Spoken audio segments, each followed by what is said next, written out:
Welcome to The Deciding Point, our Cracked Racquets weekly roundup of the biggest storylines happening throughout the tennis world. On this week's show, I want to talk about Rafael Nadal capturing his 12th title in Barcelona, continuing to prove he is the man to beat on the clay courts. I want to talk about Ashley Barty, very much showing why she is deserving of that number one ranking in the world. Of course, I also want to touch on Jenson Brooksby winning another challenger title, the action that happened at the 250 level, and then a little bit of college tennis news as well. With that in mind, Westhoff, roll those credits, and let's start today's show.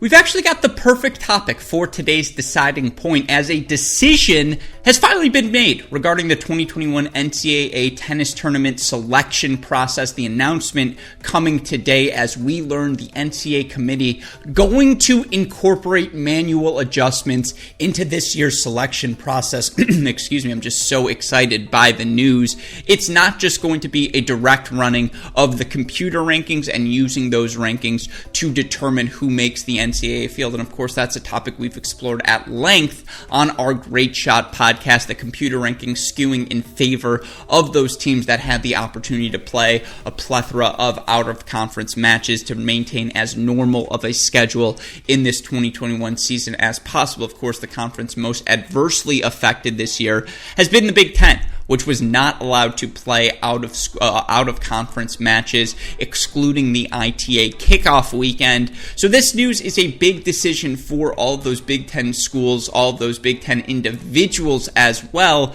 as the NCAA committee announcing they're going to use manual adjustments, not just for the selection committee for the team event, but for the selection process for the individual singles and doubles tournaments as well. And now, in terms of their criteria, it's going to stay relatively similar to the rankings. It's going to be wins and losses here in the 2021 season, your strength of schedule, the position you are playing on your team's roster. But the big news is they're also going to incorporate results from past year's events. Traditionally for the Big Ten, how many schools have they gotten into the NCAA tournament? And I know they're considering using that traditional number to try to determine how many belong in the field this year. Of course, they're going to go look at past results so that players such as, just out of example, Will Blumberg, Alex Kovacevic, Cannon Kingsley, who have been All-Americans but by the computer in the past, but by the computer rankings perhaps not as ranked highly this year due to a lack of opportunity, to ensure those players aren't, taken advantage of, to excuse those players, for lack of a better term, aren't screwed out of the 2021 tournament draw. And it's impossible to look at this decision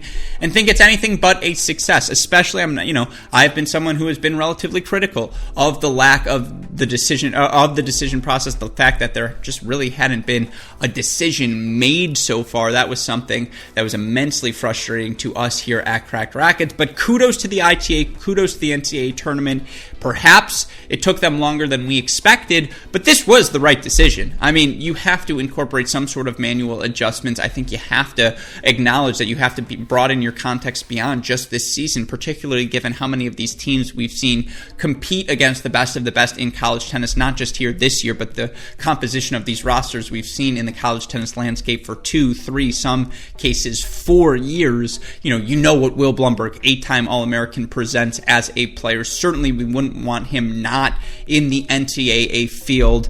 So kudos to the ITA, kudos to the NCAA, kudos to the tennis committee for getting this decision correct, and for ultimately ensuring that we are going to have the sort of home stretch to this 2021 season that we deserve, particularly after no postseason play in 2020. The few conference tournaments we've had have already delivered the goods, and of course we'll talk about all of that action on this week's Great Shot podcast. But again, today's deciding point, the NCAA committee announcing they are going to alter their selection criteria for both the team and the individual events, and that is great news for all of us college tennis fans as we prepare for the home stretch of this 2021 season.